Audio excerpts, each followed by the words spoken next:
The drivers put in the responsibility of being the first one to assess the situation and take the immediate steps, which is why training is important. A crash can happen anywhere and at any time. Several buses carrying students have been involved in accidents across northern Michigan, including a crash in Wexford County carrying members of the Petoskey High School boys basketball team Tuesday night. In a situation like that, our coaches make sure that everybody's okay. The bus driver in that situation too kept everybody calm. We were just really happy that there was no injuries. There were no students injured. None of our employees were injured in this incident. If a bus carrying students is in an accident, the protocol is about the same across northern Michigan school districts. A supervisor with the district is sent to the scene and determines whether the bus is safe to drive.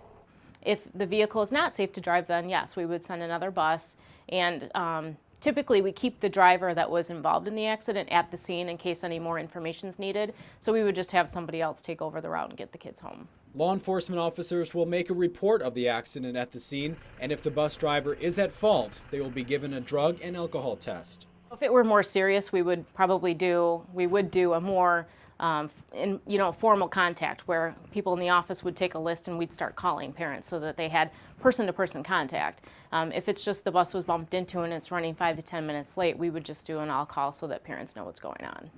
If your child is on a bus involved in an accident, parents are being asked to not drive to the scene.